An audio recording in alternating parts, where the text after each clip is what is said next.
This is a crisis.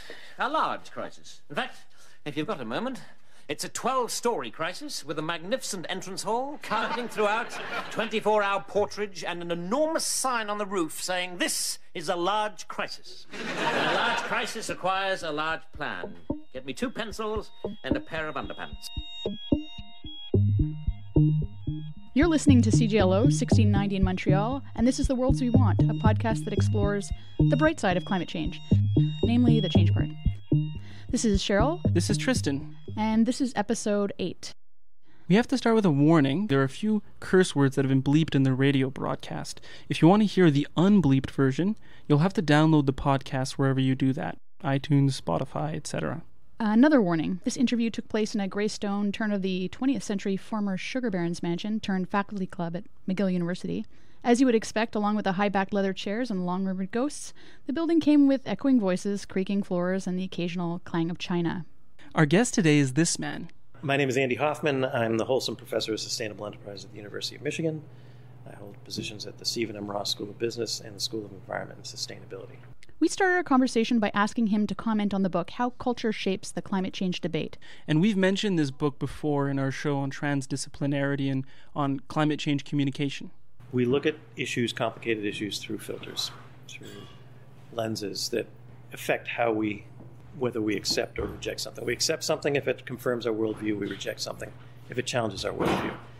Climate change is one of those issues. It fits with your worldview if you think that market needs to be restrained, that human activity is growing to unprecedented levels. It challenges your worldview if you think the market should be left alone, the government is an unwarranted intrusion, if you think the environment is just fine, if you have a skepticism towards science. The main thrust of the book is that the public debate over climate change, for many people, is not about CO2 or climate models, it's not about radiative forcing, it's about values that they hold dear, that they feel are threatened. And there's one element in that book that, to my mind, captures that in its most extreme form. And you can't hear this without recognizing that there's a subtext to the climate change debate. For many people, belief in climate change threatens their belief in God. Now, if you're talking to someone and you think you're talking about climate change, a scientific issue, and they're hearing a threat to my belief in God, if you can't at that point see that you're talking right past each other, you're missing the point. And so how do we get past that? How do we recognize that? How do we move forward? We need to deal with the subtext, and that's one of the subtexts. And so that has been a revelation for a lot of people in the hard sciences, because they're stunned, or just the idea that there are people who flat out do not trust scientists. We asked him to share with us how this little book on climate change has been received, knowing full well that the cover was peppered with endorsements. What I'm most proud of those endorsements is that I have people from the far left and the far right. The response from the science has been positive. The physical science has been positive. It's an interesting, they're flummoxed, they're confused. Why in the world do people not accept this science? The data is quite clear, and this helps them try and understand it. It is fun to stir the conversation, though, because I'll have physical scientists, come back and say, this isn't an issue of beliefs. And my answer is yes, it is, because it's an issue about, do you believe in science? Part of the appeal of its book is its accessibility, and this brings us to another major topic of the talk which he was delivering that afternoon. That is, the emerging crisis of relevance for the university, or the academy. That book is written for a lay audience. Therefore, it didn't really hugely register on my annual review, because it's not a quote-unquote academic book. I'm tenured chaired. I can do what I want. And I'm modeling what I'm saying. I think we need to do more of that. I think that has value. It has been well received, with people saying things like, I never thought about it that way before. And they haven't thought about it that way before because too many academics don't see it as their job to bring it to them. For the rest of the show, we're going to switch between the conversation that we had with Dr. Hoffman in the lounge and the presentation that he delivered later that day. You'll be able to tell that it's our interview when it feels like Andy's sitting to your right. I'm here to talk about not research. I'm here to talk about why we do research, who we do it for. I'm actually pleased to see so many young faces in the room, because really what I'm talking about is the future of our profession, the future of our craft, your future. I'm going to talk about what we do as professors, why we do it, who we do it for. And I'm going to give you the punchline at the beginning, and that is that academia is facing a crisis of relevance. There are significant numbers of people who do not care what we do not care about the outputs of what we create, and are forming decisions that have impact on people's lives based on information that is completely contrary to what comes out of academia. So I want to break my talk into two parts. One, why should academics engage in public and political discourse? Why should we change? Why should we do things differently? And then second, how should we do it? What are the rules of engagement? So let's start at the beginning. That is why we need change. It's not a new problem. It's one that people have been watching happen for a while. There are many reasons for it to be happening right now, but one that deserves particular attention is the extent to which it is self-inflicted. Through our training, through our rewards, through our environments, we are on a singular track on a particular kind of output for a particular kind of audience, and that is not an audience that can put our work to use. And so we have to look at ourselves and the institutions of academia if we're going to take the first step in trying to change course.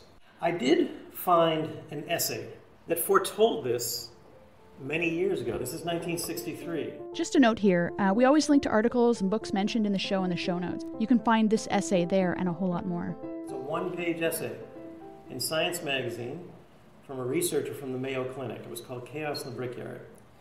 And he told an allegory. He told a story about a world where people make bricks, and the bricks are used by the master builder to build an edifice. And they are in balance. When the master builder needs a certain number of bricks, the brick makers provide them. If the master builder needs a brick of a certain size or shape, the brick makers provide it for him. But then over time, this world got a little out of whack, where the brick makers started making more and more bricks, faster and faster, more than they had a use by the master builder. And over time, he worried, would brick making become an end unto itself? That was in 1963. And I would start by saying in 2018, his worry is true. Brick making is an end unto itself. He is clearly talking about the institutions of academia. The bricks are our academic papers that stand alone as little nuggets of knowledge with no incentives to try and pull them together into their composite whole to say, what does the corpus of the research tell us? And more importantly, there are no incentives to take that corpus and apply it to the outside world, to make it accessible to those outside academia. Our reward system right now incents us to write A-level publications for smaller and smaller academic communities with no concern for its practical impact or connections to other work out there. And I think that that is dangerous, and I think we need to do something about that. I wrote an essay, the one on the printing press. Yeah. Did you grab that? So I made a point that, in the 1500s, Gutenberg developed the printing press.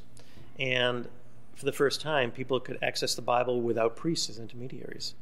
And then Martin Luther used the printing press to great effect to produce these pamphlets to say, this is what the gospel says, despite what that church in Rome says. This is an alternative view. And suddenly people were able to get information through channels they couldn't get it before. How did the Catholic Church respond? That isn't my thought. That isn't my word. Tried to shut printing presses down. They just resisted. And they lost. The Catholic Church is one of many experts or authorities on the Gospels. Social media has now emerged. Now people can get science, and I put quotes around that because there's varying qualities of science that are out there, but they can get it without going through academics. Ask any doctor what it's like to prescribe a treatment plan and have the patient come back and say, oh, but I looked on WebMD, I have an alternative. Ask anyone who chooses not to vaccinate their children for fear of autism or doesn't believe that climate change is real. They will give you, quote-unquote, science to back it up. They don't need us anymore. We were never the full gatekeeper like the Catholic Church was, but how are academics responding? That isn't my thought. That isn't my word. They're idiots. They're stupid. Not my problem. I'm going to keep doing what I'm doing. We will lose just like the Catholic Church lost, and we need to start to recognize that we need to engage the public. The fact that 2/3 of Americans, and I suspect it's true for Canadians, are to all intents and purposes scientifically illiterate. And yet, there are surveys to show that upwards of 80% of Americans think they understand climate science. Well, they don't. They understand some web page that fed them something, and they're not really understanding science. That's our problem. To simply write it off as just morons or sheep, that's suicidal. Right. I mean, it's our responsibility. If we don't do it, who will? The Koch brothers will be very happy to do it. Right. Yeah. There is active distortion of science at levels unprecedented. Certainly we've had distortion of science in the past, think cigarettes and cancer. But now, with certain media that are becoming available, and the implications of scientific conclusions that threaten powerful economic and political interests, we live in a very, very dangerous time. A time of alternative facts and pseudoscience, of political interests, and active efforts to distort public discourse. This document on the left, this is a book.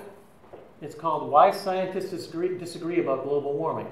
It's produced by the Heartland Institute, which is the #1 climate skeptics group in the country, in the world.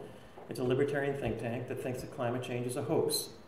They have produced it under the moniker of something called the NIPCC, which is a very cynical way of saying it has some kind of gravitas. The IPCC, as you know, is the Intergovernmental Panel on Climate Change. This is the non-intergovernmental panel on climate change. And it lays out science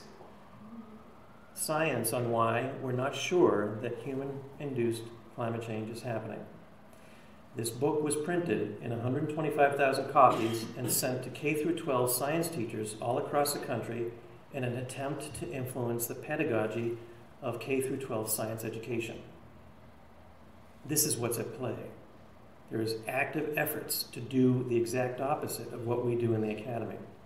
I also add, just for your amusement, the pseudoscientific journals. I don't know about you, but I get a lot of invitations to be editor-in-chief of medical journals, engineering journals. I have no expertise in this, but we have a lot of journals popping up that if you just pay a price, you can publish your paper.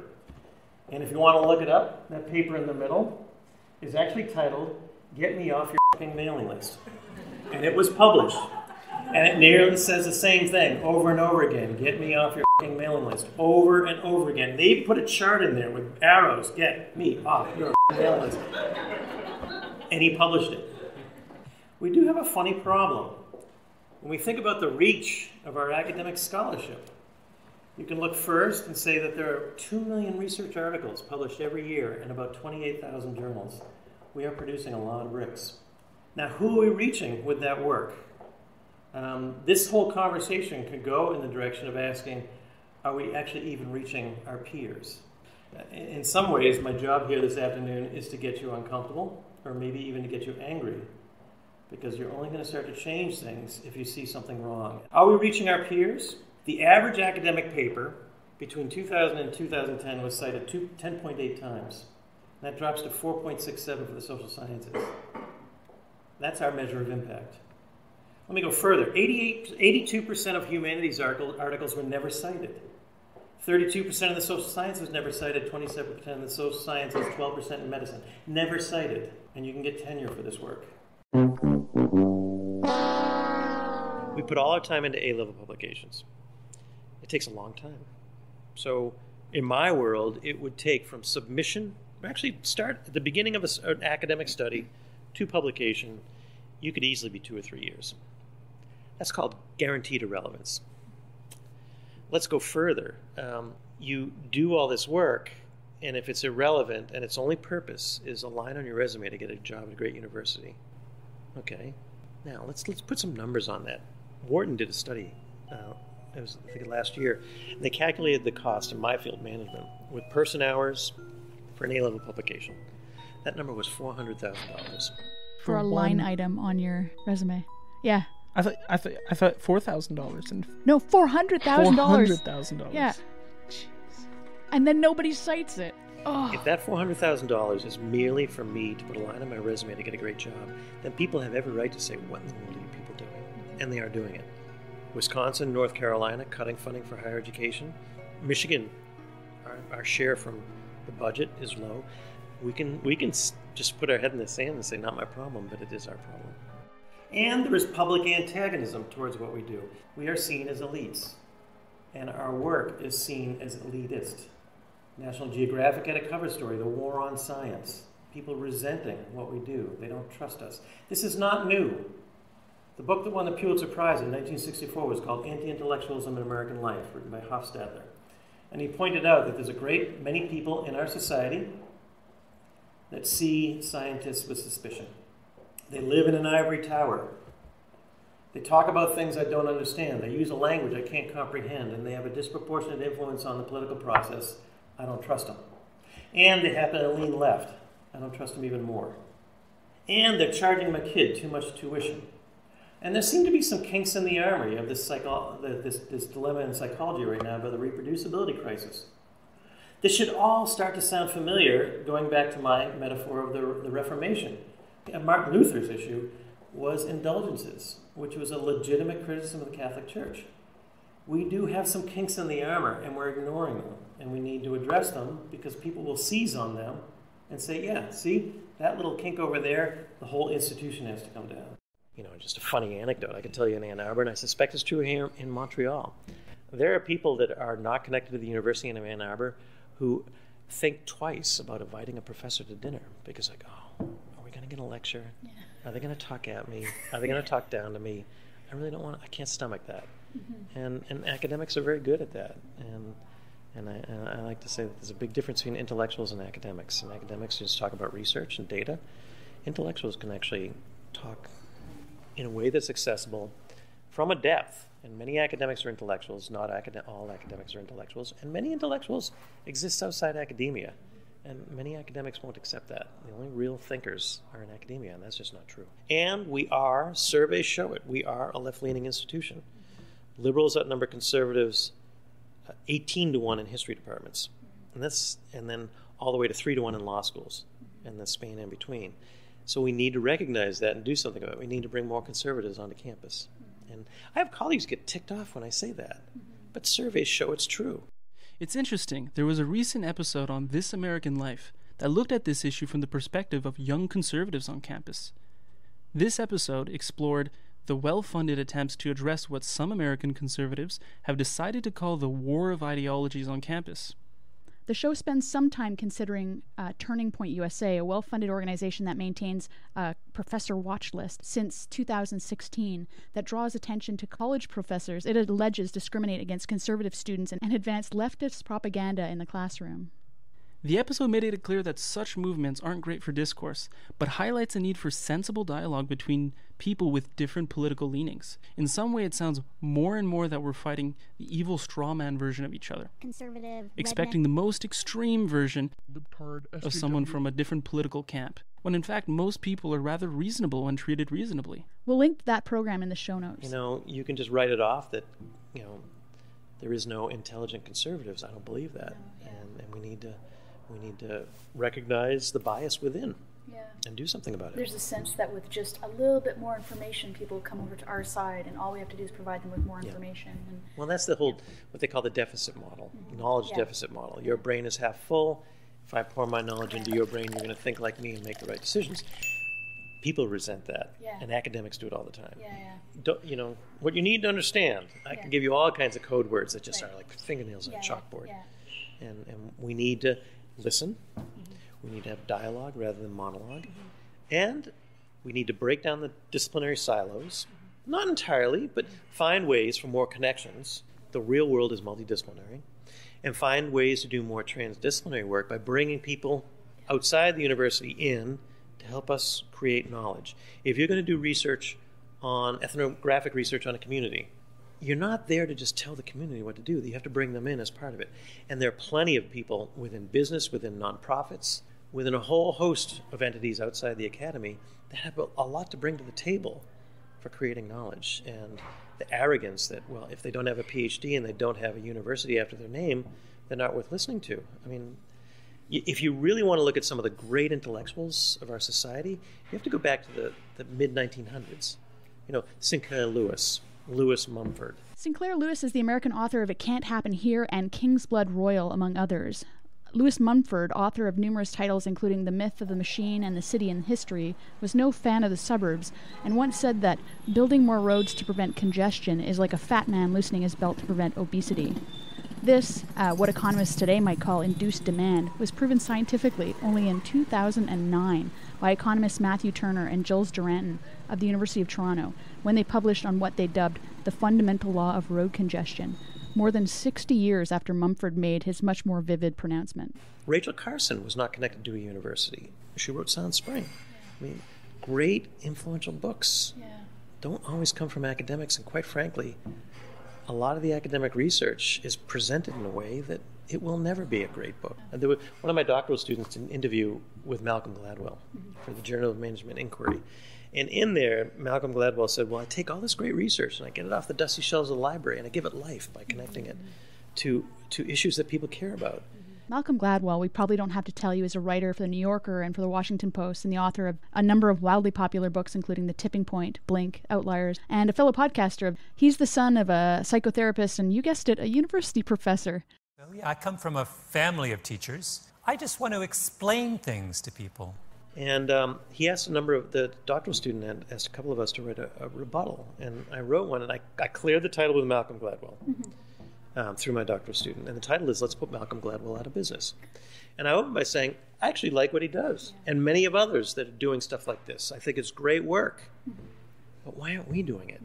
Why are we letting him do it with our work and make himself rich in the process? So I think we get the idea why change is needed. Let's switch gears and focus on the how, and then make sure we have some time for other things that are underway already. In a perfect world, what do the institutions look like that practice what you're preaching right now? Like, do you have examples of institutions that have the right incentives for professors, researchers, members of the academic community to reach out and engage in a meaningful way? That's a good question.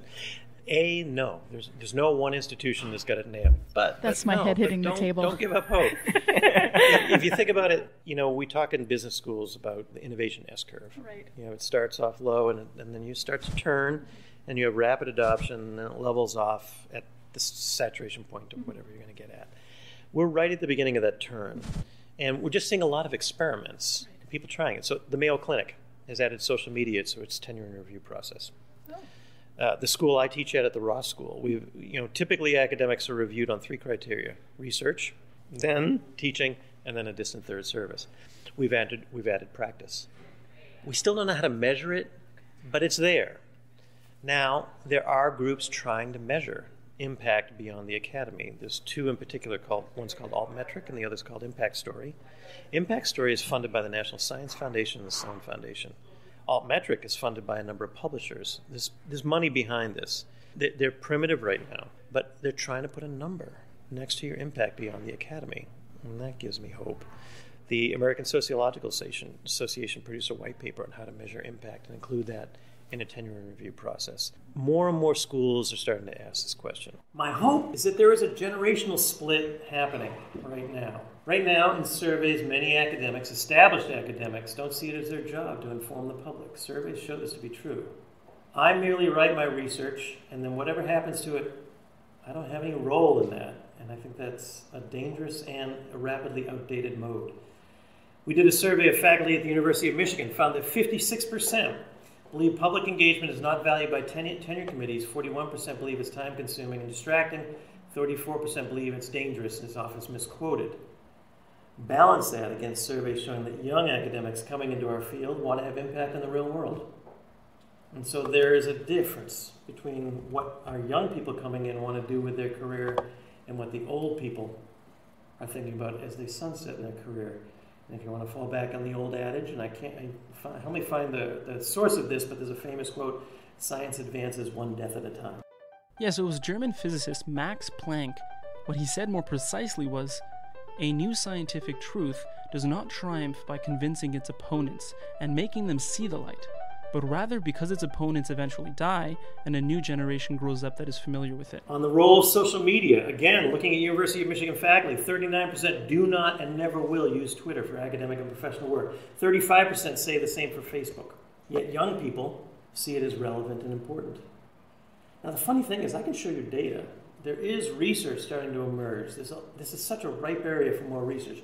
There is research shows that the more an academic paper is tweeted, the more it's cited. We don't have really good studies on the internal mechanics of how that happened. This is a whole ripe area for study that is totally self-interested. What is going on here? How does this work? The recent study that just came out that just went viral showing that negative news travels much faster than positive news. That's just the tip of the iceberg of how we can understand how social media works, because we don't. And we don't know how it changes our world. How many people think that Google Scholar is important for people to access your work? We should mention. Anyone? So a lot of people put their hands up. How many people understand how a paper shows up in Google Scholar? A lot of people put their hands down. Does that disconnect alarm you at all?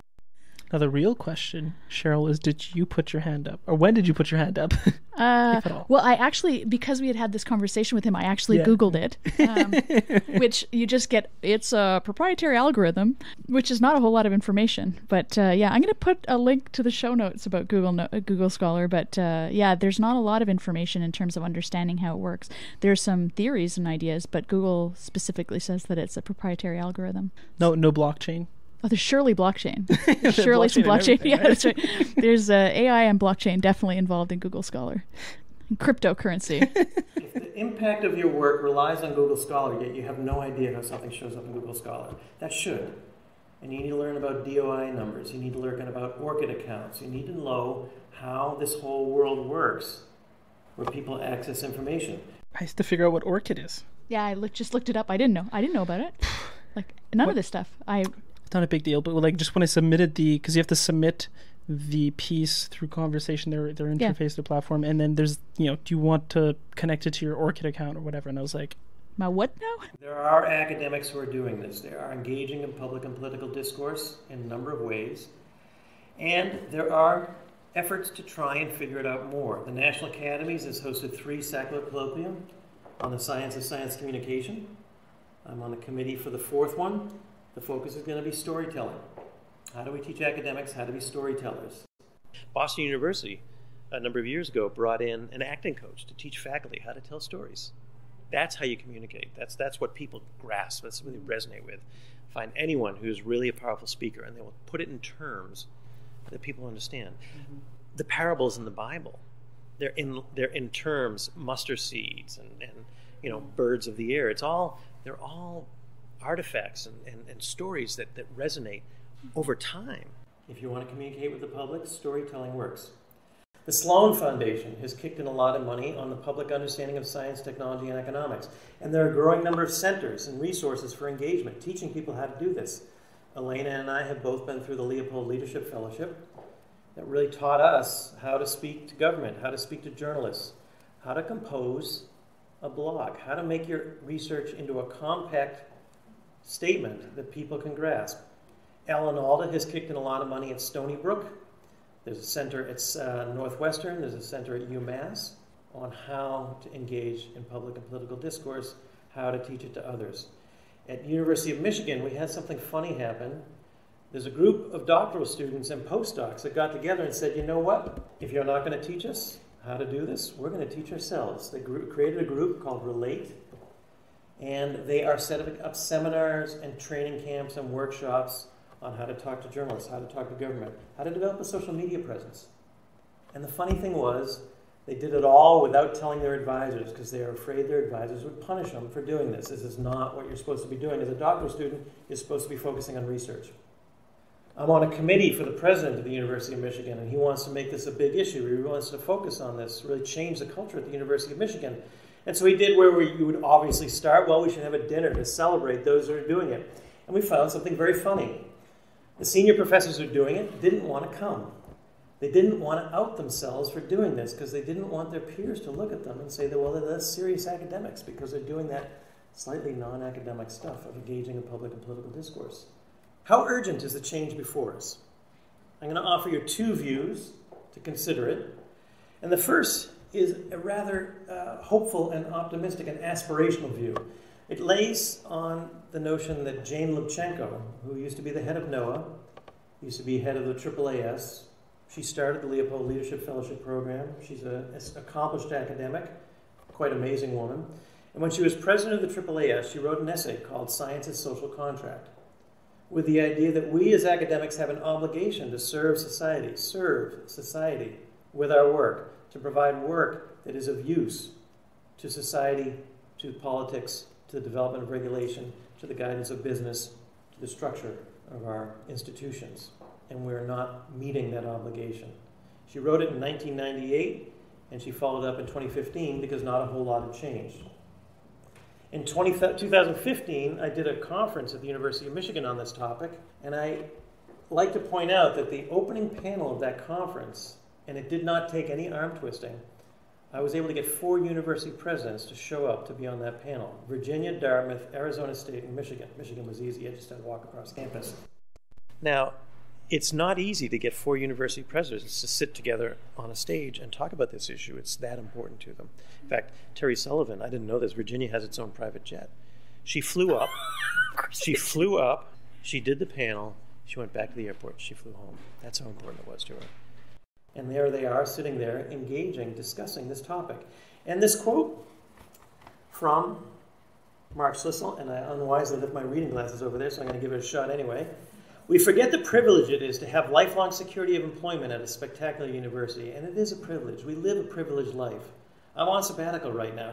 Try and explain the sabbatical to people who are not in academia, and you'll get a good sense of what a privileged life we have.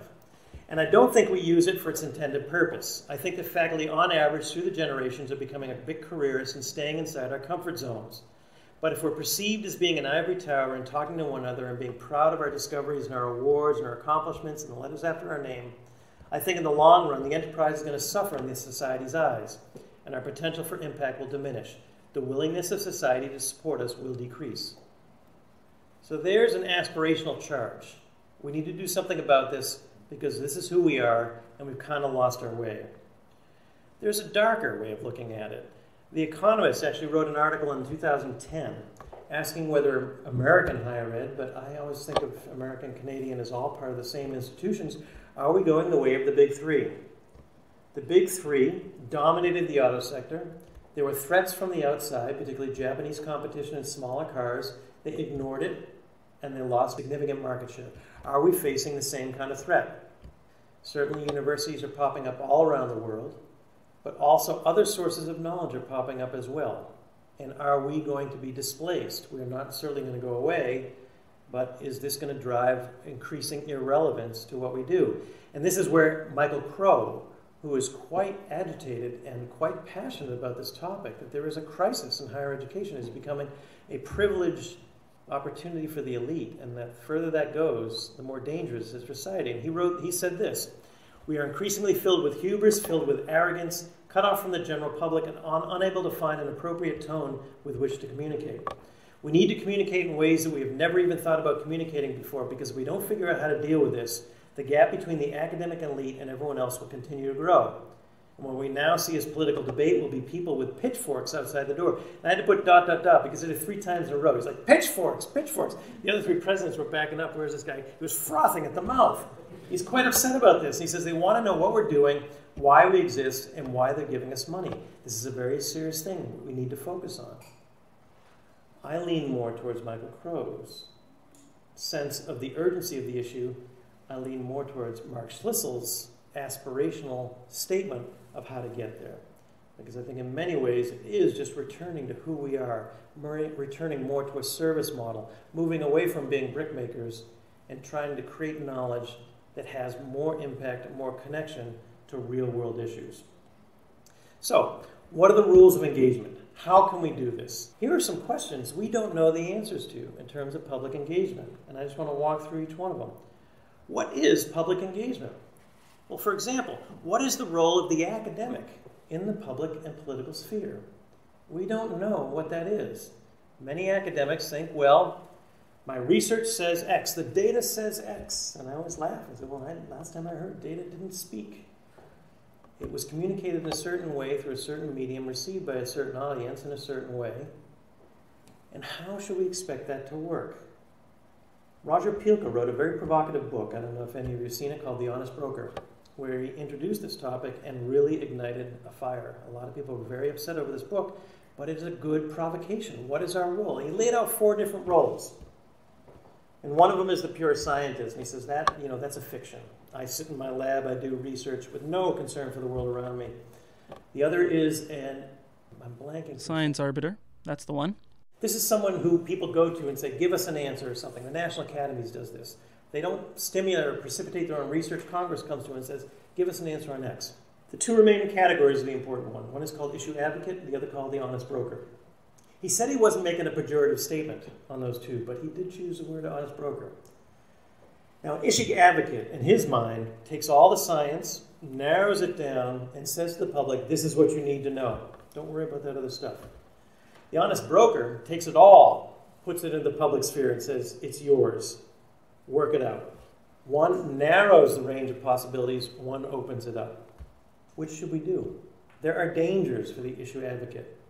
Because once the public smells, well, wait a minute, you didn't show us that conclusion over there. What are you hiding? It does open up a very, very wide target for attack, and we should be careful there. By the same token, can we expect the public to consume the massive knowledge on a topic like climate change? That's a tall order. So how do we play this role? What role do we play? He really got a lot of people upset because by that definition, there are a lot of scientists who are issue advocates. An advocate is a dangerous word for an academic because that sort of crosses the line between knowledge creators and policy advocates, and we have to be careful there. So, what is our role? Second, where's the line between what I call legitimate and illegitimate public discourse, public engagement? I try and think of it like a supply chain. You have really basic research up here, and then it moves closer and closer, and then there's a line. And now you start to get into the political sphere. And I think as academics, we have to be careful not to cross that line. It's a very gray line. It's a very fuzzy line. It's not always clear where it is, but we have to be careful because once you're seen as biased, as subjective, as having a particular position on something that has political import, it starts to compromise your objectivity as an academic. And I use those words with some chagrin because the idea of pure objectivity is not available to us as human beings. So for example, I have a colleague, very, very accomplished colleague on climate science who went on the Bill Maher show. And I was like, really? I think of this as shock infotainment. Is this really? And he's like, Andy, if Rush Limbaugh invites me, I'm going there too. I'm going where the people are. It's a question. Should you be on the Bill Maher show? Should you be on the Howard Stern show? What is legitimate and illegitimate? What do we mean by public engagement? What are the platforms? How do we do it? Third question, when should an academic engage? This is a tricky one. So for example, young people, doctoral students in the room, I could say to you, do not do this. Do not write editorials. Do not write blogs. Be very, very careful because your job is to get your dissertation done and then spend the next 7 years getting tenure. And then when you get tenure, now you can start to do it. But that's not going to work because the idea that you're going to put all your passions for engaging in real-world issues on the side for 5 plus 7, maybe a total of 12, 13 years, at the end of that, you're just going to flick a switch and you just suddenly become this engaged scholar. It isn't going to happen because over those 13 years, that fire will have been extinguished. At the same time, we live in an apprentice model. You have to get your A-level publications out there to get tenure. That is the world you live in. So how do we teach people how to meter it in slowly? Keep your toe in the water, develop it carefully, don't overdo it, keep the fire alive, and then start to really ignite and go forward. And then even further than that, how do we change those who become full professors who keep on doing what they were doing as assistant professors? Keep making bricks. In this conference, there was a very provocative proposal that I liked. What if, once someone became full professor, their first obligation was to write a corpus? You just spent 20 years developing this body of literature. Tell us what it says in its entirety and write it for a lay audience. That would scare the living daylights out of many, many full professors. Yet what an experience, what a challenge, what a task that would be. Try and pull it all together, build that edifice out of all those bricks you've made, and make it useful to society. What an experience that would be. And then fourth, who should engage in public and political discourse? This is something a lot of my colleagues push back on. They come back and say, Andy, I don't want to do this. I have someone come back and say, I can't do this. And I will agree with them. No, you shouldn't do this. You're not very good at that. Not everyone should do this. What this has to argue for is a widening the tent of the possible roles that an academic can play, rather than this one narrow role that we have defined through the tenure and review process. How do we widen the possibilities, the tracks that academics can play? Second question, how should we engage? Well, this is, again, not fitting with what we were taught as academics. We have to move beyond the knowledge deficit model. It's called a monologue. and people don't like it. Engagement is a dialogue. Engagement is about conversing and listening, which is something that we're not always good at. Number 2 is you need to know your audience. I can't just parachute into a farming community in Michigan and start talking to the local farmers about climate change. They're not going to listen to me. We have Detroit just to the east of us, and a lot of people in Detroit resent Michigan scholars coming in because you have people coming from the suburbs, you're going to tell us what's wrong with us, you're going to give us the answer, and you're going to walk out again. And you have no commitment, you have no place in the community. And if you really want to get engaged, you need to develop some relationships. It takes some time, it takes some effort.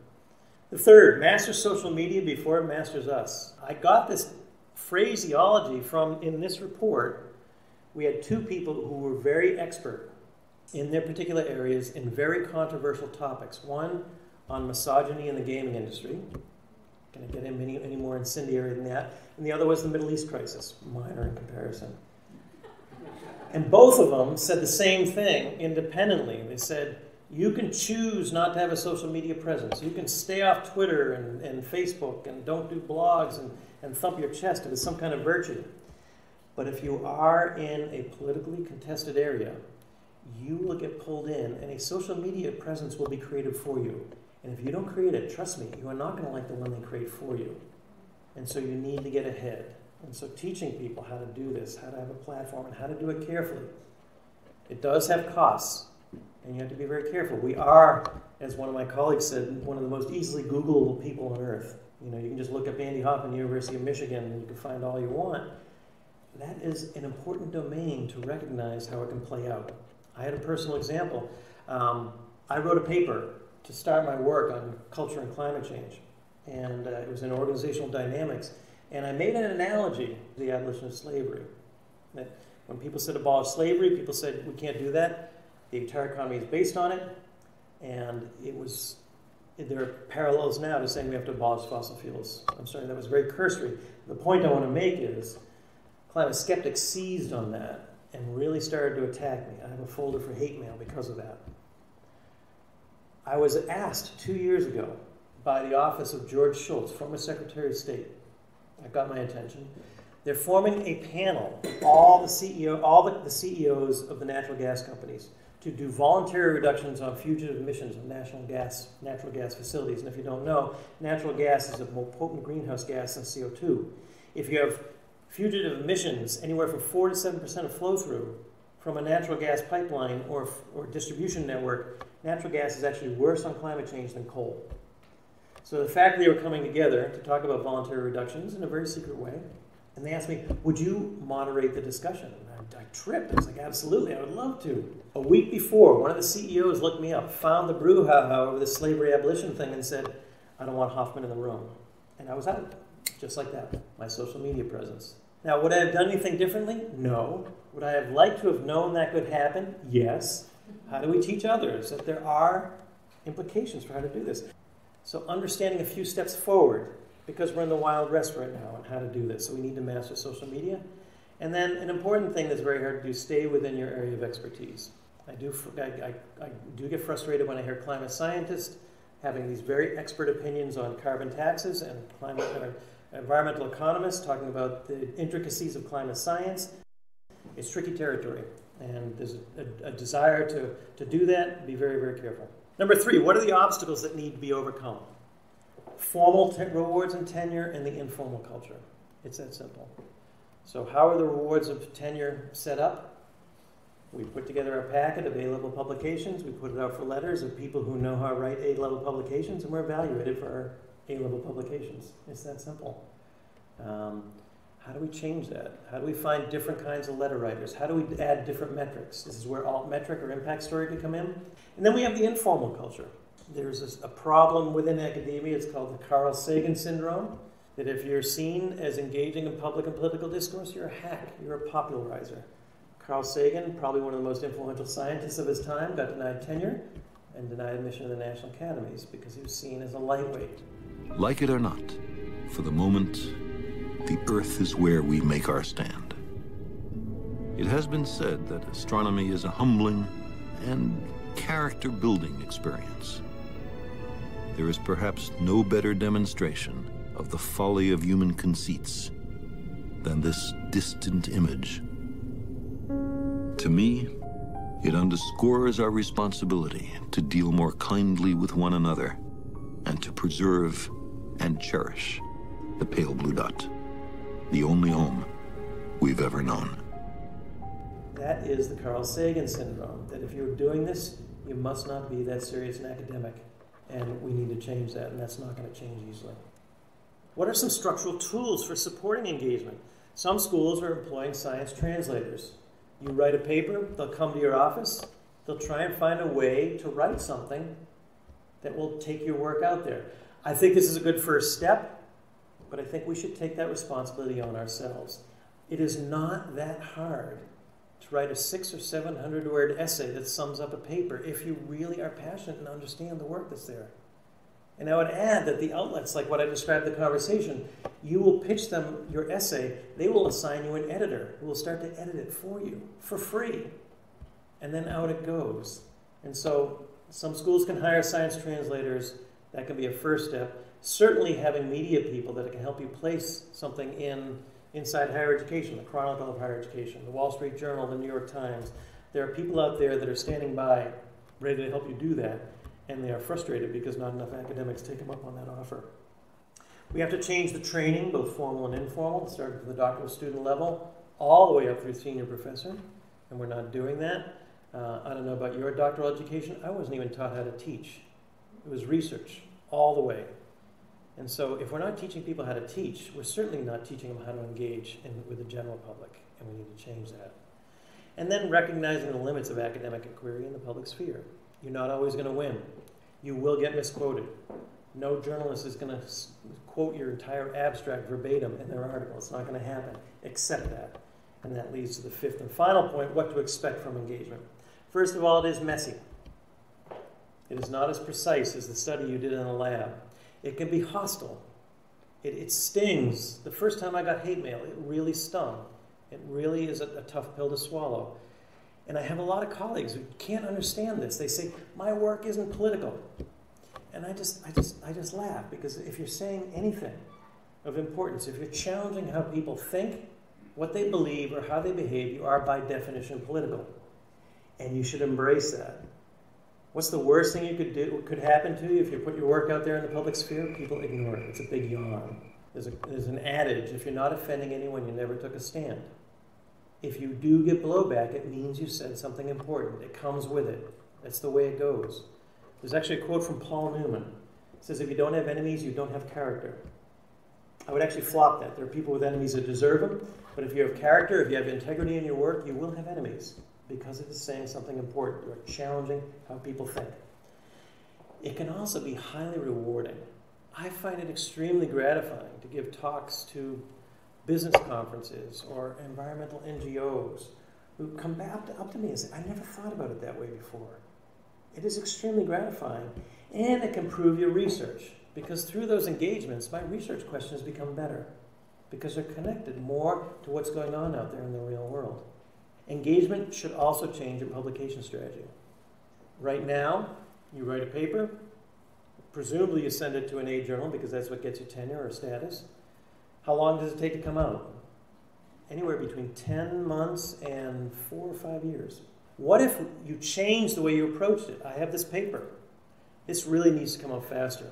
I'm going to send it to a B journal, a terminology I don't like. Paul Krugman, who won a Nobel Prize, the work that got him the Nobel Prize was in B journals.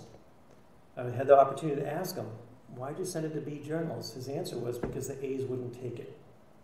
And a lot of people have looked at the A's as very narrowing and constraining on what is considered legitimate research, because they have their particular tracks, and anything that's creative or steps outside that will not get published there.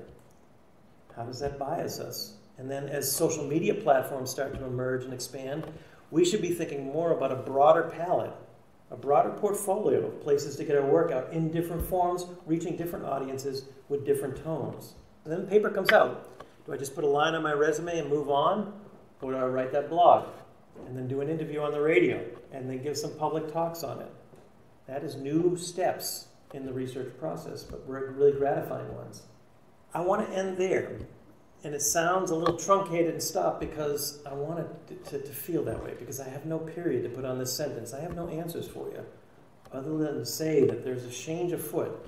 I think the challenge right now is to foster more and more experiments, but more importantly, to disseminate them, so that people will look and go, oh, that's really interesting. How did they do that? Let's try that at our institution. Because I think that there are a lot of people in academia who are looking at what we do and saying, what's the point? I mean, I study climate change. I have a lot of colleagues who do. I could ask them, how many of you think that climate change is real? They'll all raise their hand. How many think that it really is a threat to the future of humanity? They'll raise their hands. I can say, now put them down. Now I can say, how many of you spend all your time focusing on academic publications? They'll all raise their hand. How many of you think those academic publications are going to do anything to address the issue of climate change? They'll all put their hands down. And it's like, what are we doing? What are we doing? I think your generation coming into academia come with a desire to have an impact in the real world. And in numbers that will change, I hope, change the game. In my generation coming up, if I announced that I didn't really want to go into academia, there were members of my committee who would have quit. And, because why would I want to be on the committee of someone who is not going to sort of propagate my thinking within the academy? That's the incentive. I think that's changing.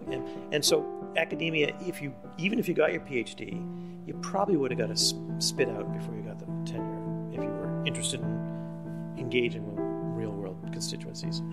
And so now young people are coming in with a desire to really change things. And I think you'll change the academy. I hope you'll change the academy.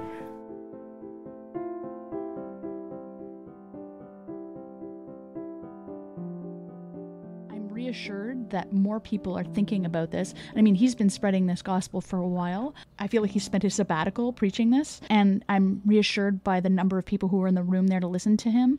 Because for me, it's very discouraging. Spending years doing research, like at this point in my PhD, I've been for years looking into a topic, and I have many papers that can come out of what I'm learning. But the idea that I'll just be throwing them into a void where one or two people might see it is so discouraging. It makes me not want to do this. So to hear that there might be a place for somebody who wants to go out and make experiments in the world and then report back on those experiments in a rigorous way, that's more what I would like to do, either in conjunction with other practitioners, be they not-for-profits or business, or on my own. But if there's no place for that in academia, you're going to lose a lot of creative people, a lot of people who want to have an impact in the world. And that's a big loss to academia. I think I'm not saying me in particular, but because in the field of sustainability, we need to try things out. We need to try a lot of things out. And some of them are not going to be market oriented, but we have to try. And if there isn't a place for those people to try and then to reflect and report back on, if there isn't a place for these people in academia, I don't know what academia is going to be reporting back on. Mm-hmm. I do find it disenchanting, or at least not very encouraging, when I look at how it is currently. And it's in the corridors of the university and the people you talk to, professors or whatever, like there is a sense of that things aren't going as good as they want them to be. I hear it regularly, like where there's no point in pursuing a PhD because no one's going to hire you in university. Yeah, I got that a lot, especially in an interdisciplinary. They're like, there's a possibility you won't be hireable, and I was like, if you're not, if I'm not hireable for doing a good project and doing good research and being interested in like moving the ball forward as it relates to sustainable solutions, then I don't want to be hired in those places. If there isn't a place for somebody like me, then that's not a place I want to be. Yeah, and I think that's the issue, is that it's, I look at how the university is now, but people are talking about how that there's not a whole lot of opportunity to get hired to work in the university, and if you do, you're going to be chasing funds that are going to, financing to do specific research, but you'll basically have to conform your research project to what those funding agencies want, and then the stuff that gets you really excited might not actually get funding, and that's happened before. And then to think on top of that all, like, just the idea that you build such an expertise and then you're like actively, discouraged to not engage more publicly and share your knowledge. And it's I think the idea that you have to live a detached life, I think that is kind of the impression I get. And to hear this talk, it's signs that times are changing. So let us know what you think. You can reach us on various social media platforms. Facebook, Twitter, and Medium. If you want to watch Hoffman's whole talk, you can find the link to the video in our show notes. You can subscribe to The Worlds We Want and never miss an episode. We're available on iTunes, Spotify, Google Play Music, and all the other platforms you find your free podcasts. Tell your friends. And if you can, please leave us a review so that others might find the show.